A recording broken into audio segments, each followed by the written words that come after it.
a tremendous methodology of a master. This is the explanation of one who knows to the one who is ignorant. It is so because when a learned one speaks to an ignorant one, he speaks the language that can be understood. When a Buddha has to speak to those who have not yet attained to enlightenment, he has to use their language.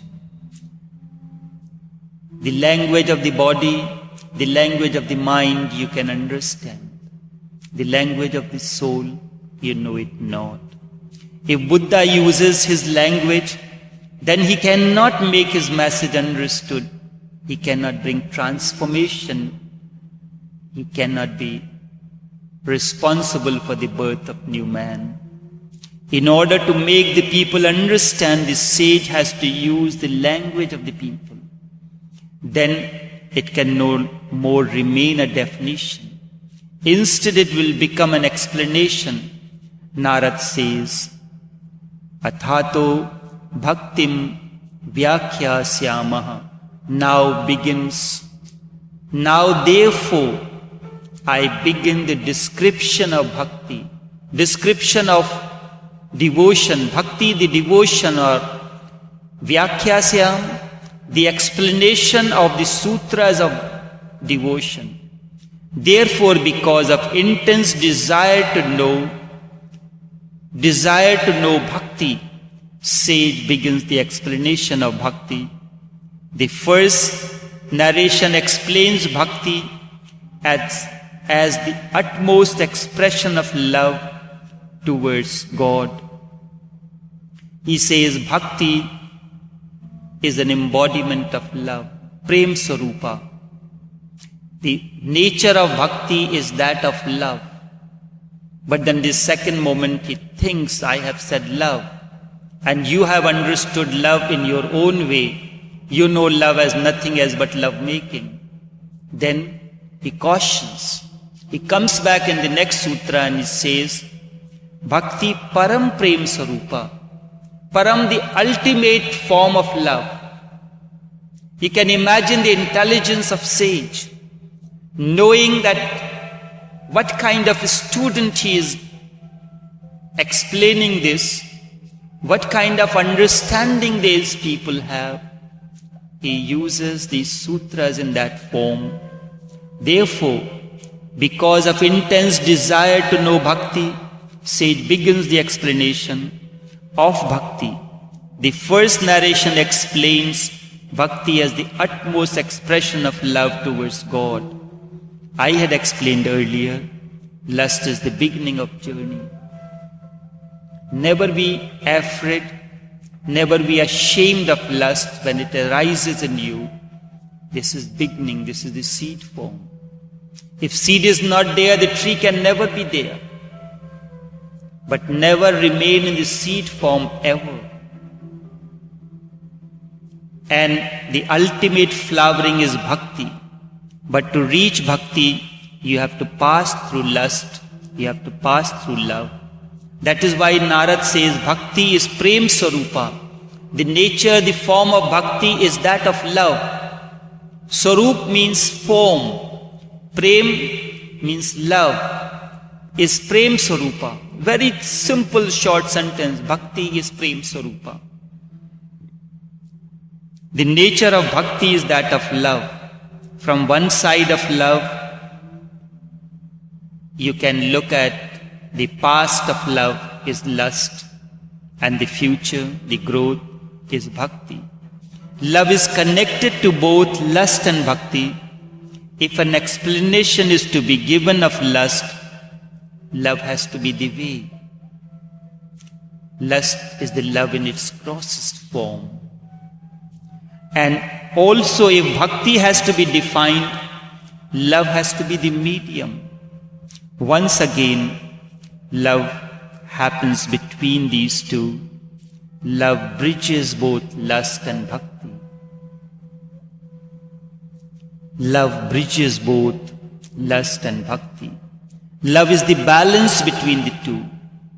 If those who have known the secrets of bhakti, have to explain these secrets to one who does not know the language, then besides love there can be no other way.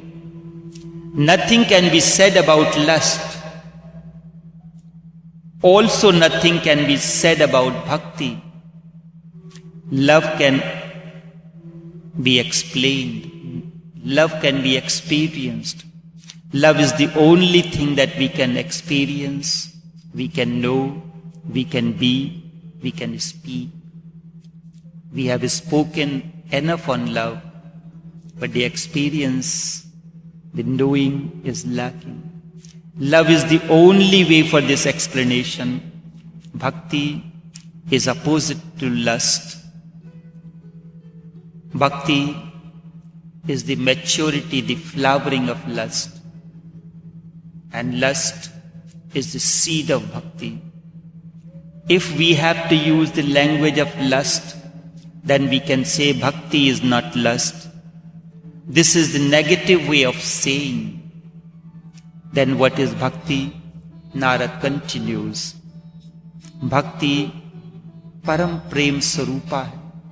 Bhakti is the ultimate form of love, the flowering of love, the maturity of love, the fruition in love. When love attains to its fruition, it becomes bhakti.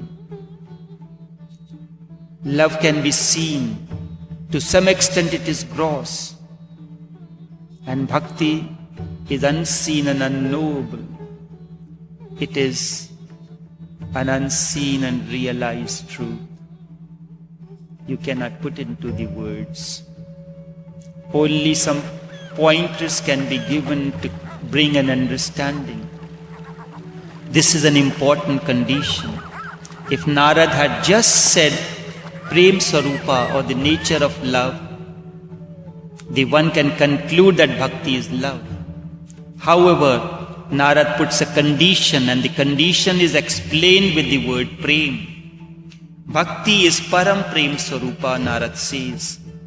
In love, still there are traces of lust.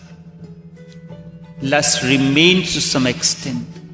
However, in bhakti, lust is no more. Try to understand this. In lust, there is the trace of love.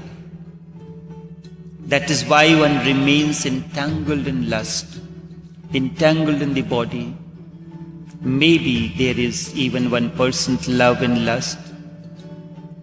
This 1% renders new texture to lust, and it continues that there is a possibility that out of lust one day love can evolve. This 1% love gives a new expression to lust and hides its ugliness and gives an indication of its utility. Utility of lust gives an indication that this is the beginning, this is the seed form. Both lust and love are connected to one another. Therefore, love is not pure love. There is still a trace of lust in it, maybe 1%. When lust leans towards love, it gets defiled. And when love leans towards lust, it gets sanctified. Love lends its nature to lust and gives it a sanctified form. Therefore, Narad says, bhakti is pure gold. It is therefore said, bhakti is Param Prem Sarupa. Only this much for now.